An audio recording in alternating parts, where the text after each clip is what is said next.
Eu queria começar hoje com uma pergunta que eu tenho certeza que todo mundo aqui ouviu por volta de 79 vezes ao longo da vida. Qual que é o seu sonho? Foi essa pergunta que a minha professora da quarta série fez pra gente. E a gente tinha que escrever uma redação sobre isso.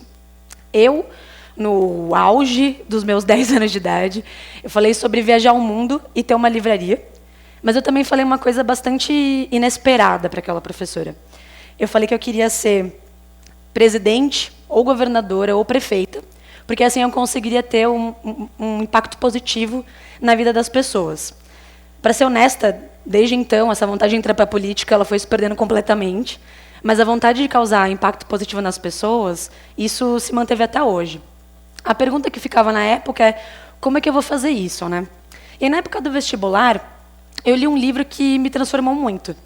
Ele chama O Banqueiro dos Pobres, e é de um cara chamado Mohamed Yunus. O Yunus ele ganhou o Nobel da Paz porque ele fundou um banco chamado Grameen Bank, que é um banco de microcrédito, então faz pequenos empréstimos para pessoas em condições extremamente vulneráveis começarem o próprio negócio e, assim, conseguirem quebrar o ciclo de pobreza. E aquilo me encantou. Eu fiquei abismada como uma coisa que eu considerava tão pouco dinheiro, cerca de 40, 50 dólares, conseguia transformar de uma forma tão profunda uma família inteira. E aí eu decidi estudar economia por conta desse livro. Já nos primeiros anos da faculdade, eu percebi que eu não queria só ler sobre essa transformação. Eu queria ver ela acontecendo ao vivo. Então eu decidi, eu vou para o Grameen. Só faltava, então, basicamente tudo mesmo. Eu precisava ser aceita lá, e eu tinha visto no site algumas coisas, não tinha nada muito claro. E aí eu fiz pela primeira vez uma coisa que eu procurei fazer diversas vezes desde então, toda vez que eu queria muito uma coisa. Eu fiz uma coisa que algumas pessoas podem considerar meio surpreendente, ousada, até talvez meio doida também. Eu mandei um e-mail com o meu currículo e falando toda a minha motivação e explicando por que eu queria ir para lá e tudo que eu queria aprender, mas também ajudar. Qual não foi minha surpresa quando, pouco tempo depois, eles responderam esse e-mail me convidando para fazer o estágio de verão para estrangeiros que eles tinham. E, cara, aquilo foi como se eu tivesse passado em Hogwarts, assim, foi um dos melhores dias da minha vida e me marcou demais. E é muito interessante, né, como uma ferramenta tão simples, um e-mail, consegue criar uma oportunidade para a gente a 15 mil quilômetros de onde a gente mora. E aqui eu queria fazer uma pausa e deixar muito claro que eu não quero romantizar essa ideia de criar suas próprias oportunidades. Eu vim de uma família de classe média, então eu tive diversos privilégios ao longo da vida. Por exemplo, pude estudar inglês desde pequena, o que me permitiu escrever aquele e-mail. O que eu acredito é que é possível criar as suas próprias oportunidades de acordo com a sua trajetória, de acordo com o seu contexto. E aí sim, ajudar a criar oportunidades para outras pessoas também. Então, em 2013, eu fui para o Grameen, que fica em Bangladesh, é um país ao lado da Índia, e foi um choque logo de cara, né? Foi o primeiro país muçulmano que eu visitei, então eu tinha que me acostumar com diversas coisas, né? Eu tinha que andar constantemente com um tradutor, porque nem eu falava a língua local, nem eles falavam inglês, a gente não conseguia se comunicar. Eu também tinha que me preocupar bastante com as roupas que eu usava em público. Era um país muçulmano, então eu não queria fazer qualquer coisa que pudesse deixar as pessoas desconfortáveis. Mas, mais do que isso, talvez uma das coisas mais difíceis com a qual eu tive que me acostumar foi a tomar 4 banhos por dia, porque Bangladesh consegue ser mais quente que Cuiabá, que é uma renomada capital do calor no país. E se eu fosse escolher assim, a coisa que mais me transformou nessa experiência no Grameen, foi quando a gente pegava uns 4x4 e ia para o meio do país, nos vilarejos, conversar com as mulheres que tomavam empréstimo do banco. O banco geralmente ele cedia empréstimo para mulheres porque tinham percebido que elas tinham uma propensão maior a usar o dinheiro que elas começavam a ganhar para retribuir para a própria família. Então, isso teria um impacto muito maior na sociedade. E aí a gente se perguntava, poxa, o que será que passa pela cabeça dessas mulheres quando elas começam a melhorar um pouco de condição financeira? O que elas querem fazer com esse dinheiro, né? Qual não foi minha surpresa quando, repetidas vezes, com todas as mulheres que a gente ia falando, a primeira coisa que elas falavam é que elas queriam garantir educação para elas mesmas e para a família delas, para as pessoas ao redor. Foi essa história dessa senhora de verde e da Aisha, filha dela de 15 anos, de vermelho. A Aisha, aos 12 anos de idade, teve que sair da escola para poder ajudar financeiramente a família, e ela me contou que o maior sonho dela era poder voltar a estudar para terminar de aprender a ler e escrever. E esse sonho, o interessante é que ele estava virando um sonho palpável a partir desse momento que a mãe dela estava começando a melhorar de condição financeira. E essa não era uma história só da Aisha. A gente ouviu isso de muitas e muitas e muitas mulheres que a gente ia conversando. Então eu parei para pensar, cara, se essas mulheres criam uma oportunidade para elas mesmas, e a primeira coisa que elas pensam é em como criar uma oportunidade para outras pessoas, geralmente através de educação, se eu trabalhar com educação, eu vou ser uma multiplicadora de oportunidades. Então foi isso que eu decidi fazer.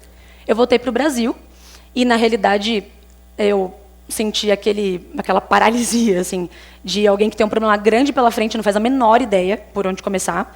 Como eu falei, eu tinha estudado economia, não entendia tanto assim de educação, e eu tinha poucas certezas naquela época. Eu sabia que eu queria uma coisa que me desenvolvesse pessoal e profissionalmente, eu sabia que eu queria ter muita responsabilidade no meu prato, e eu sabia que eu queria ajudar a construir alguma coisa do zero.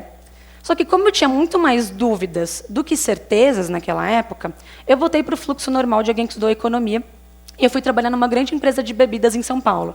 Só que esses questionamentos eles nunca pararam. Na realidade, eles voltaram desde o primeiro dia que eu comecei a trabalhar nessa organização e pelo ano e meio que eu fiquei lá. Então, eu tentei procurar formas de criar oportunidades. Eu comecei a estudar muita coisa de educação, eu comecei a pesquisar muitas oportunidades e ver o que tinha por aí. E mais do que isso, eu comecei a falar com uma quantidade absurda de gente, de diversas organizações com objetivos diferentes e valores diferentes, para ver se eu conseguia criar uma oportunidade para mim mesma.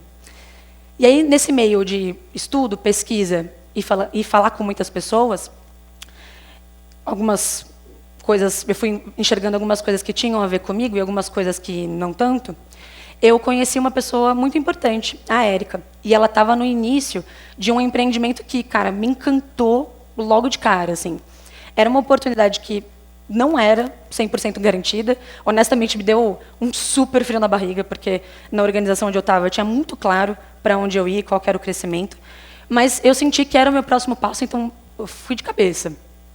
Eu tive a oportunidade de cofundar o Ensina Brasil com um time de pessoas maravilhoso, e isso vem me proporcionando todas aquelas coisas que eu estava buscando no início. A ideia do Ensina é formar líderes que entendam os desafios da educação na ponta e então consigam intervir nesses desafios, desde o terceiro setor até de dentro de uma empresa ou mesmo de dentro do governo.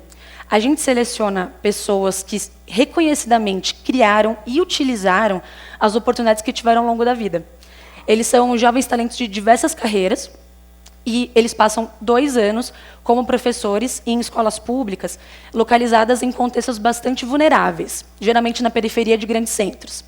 Para trabalhar nesses lugares, a gente já teve, em apenas 2 processos seletivos, mais de 12 mil inscritos, e a gente selecionou apenas 130 jovens incríveis, participantes maravilhosos. E a gente se pergunta, pô, quem são essas pessoas? Né? Quem é uma pessoa que toparia um desafio desse? Entre diversas coisas, a gente procura participantes que sejam humildes, resilientes e focados na solução dos problemas. Mas também tem uma coisa muito particular que a gente olha. A gente quer pessoas que tenham partido de uma determinada situação e contexto de vida e tenham progredido consideravelmente ao longo da vida, criando suas próprias oportunidades. A ideia, então, é reconhecer que alguém, por exemplo, que passou a vida inteira tendo que ajudar financeiramente dentro de casa e, mesmo assim, mostrou uma resiliência absurda para não largar os estudos, foi tão empenhado em criar suas próprias oportunidades quanto alguém que teve uma educação muito boa, estudou em excelentes escolas particulares ao longo da vida, mas não se contentou só com isso e quis ir além, por exemplo, indo atrás de uma bolsa de estudos super renomada em alguma instituição de ponta, né? A ideia aqui é valorizar e perceber diferentes trajetórias de vida. Então, perceber que os valores que a gente tem na nossa organização, eles podem ser vistos de formas diferentes, em perfis diferentes de candidatos. E foi isso o que a gente viu no Yuri, que é um participante da primeira turma. O Yuri, ele estudou a vida inteira em escola pública e ele conseguiu entrar numa excelente universidade do sul do país. O Yuri, hoje em dia, ele está em Cuiabá, lecionando História.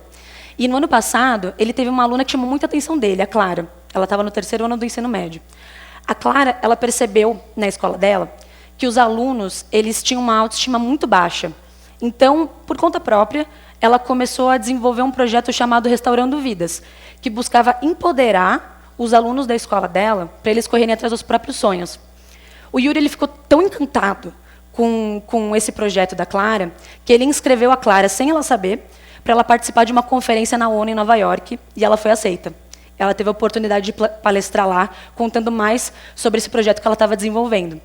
E o bacana é que, quando a Clara voltou para o Brasil, ela visitou a gente no nosso escritório, e a gente perguntou, pô, Clara, o que te deixou mais animada, né, com essa experiência? E ela respondeu, o que mais me anima é poder voltar para casa e compartilhar tudo que eu vivi e aprendi com as pessoas ao meu redor. E foi isso que ela fez. Ela voltou para Cuiabá e agora ela virou uma multiplicadora do projeto Restaurando Vidas. Então, ela vai por diversas escolas públicas de Cuiabá com o mesmo objetivo, empoderar os alunos daquelas escolas para eles correrem atrás dos próprios sonhos. A nossa organização e essa experiência me permitiram uma transformação indescritível. O que eu mais me orgulho do que a gente faz é que a gente cria oportunidades e elas não param por aí, elas são multiplicadas. A gente cria oportunidades para os ensinos, eles criam para centenas de outras pessoas, e essas pessoas impactadas não querem parar por aí, elas querem fazer o mesmo. E esse é um círculo virtuoso muito forte. Se a gente está aqui hoje, é porque a gente tem essa urgência por ouvir e compartilhar histórias que ajudem a transformar a nós mesmos e a nossa sociedade. E não necessariamente isso é só através de educação. Tem diversas formas, né, que a gente consegue fazer isso.